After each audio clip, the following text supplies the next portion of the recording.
Dear students, today we look into RLC circuit. So what is R? R is resistance, L is inductance and C is capacitance. So we are going to connect RLC in series. So today our topic is RLC series circuit. So first let us draw the circuit. So I am going to have a resistance. This is your resistance, symbol for resistance. Then inductance, this is inductance, and then a capacitance.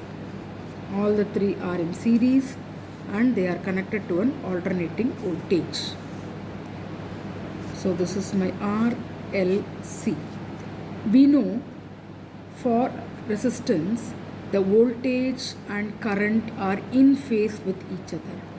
Okay, so if my voltage across R is VR, across L is VL and across C is VC, and if a total current I is flowing, now I will be the total current in the circuit and I will be flowing constantly across R, L and C. So for R, V and I, that is here in our case it is VR and I will be in phase with each other.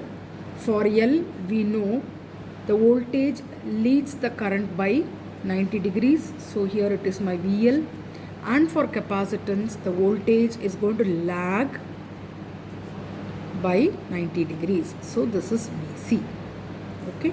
So for this circuit, now let us solve for the voltage and current.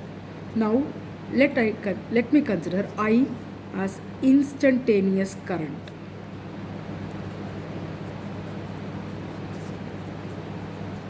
And again I told you VR is the potential drop across the resistor, VL is potential drop across the inductor, and VC is that across the capacitor.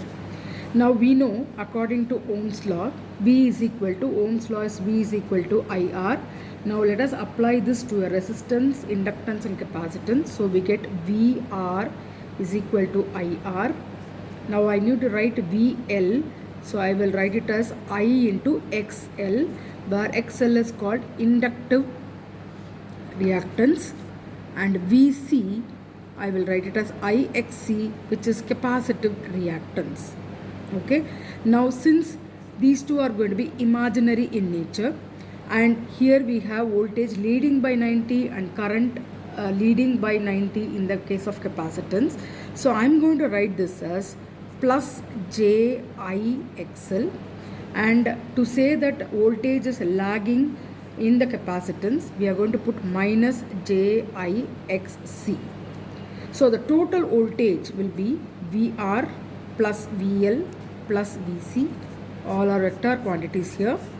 So substituting here, we will get I into R plus JXL minus JXC, or this is nothing but I into R plus J, again is common, J into XL minus XC. So this quantity XL minus XC is called net reactance. XL is called inductive reactance, XC is capacitive reactance. So XL minus XC will be net reactance. Now V by I can write it as, it is normally called R, V is equal to IR. Since here we have got R and XL and XC, we are going to introduce a term Z, which is R plus J into XL minus XC. Now this Z is called impedance. Now we have two conditions here. When or if XL is greater than XC, inductive reactance greater than capacitive reactance, circuit will behave as only R and L exist. That is, there is no capacitance.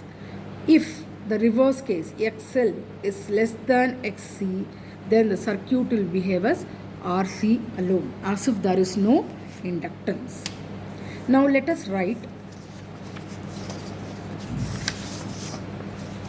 the magnitude of V, the voltage. Magnitude can be written as V is equal to root of VR squared plus VL minus VC the whole squared.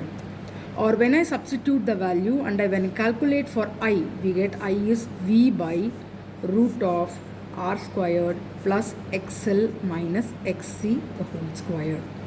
Okay, since we have got three different terms, that is the resistance R and you have the impedance and the reactance. Now we are going to draw something called a impedance triangle. So let us draw impedance triangle. So I am going to take a triangle. So this is R, this is Z. R is resistance, Z is the impedance, and XL minus XC is the reactance. So this angle, let me call it as phi. Okay, so from the diagram I can write tan phi is equal to XL minus XC by R.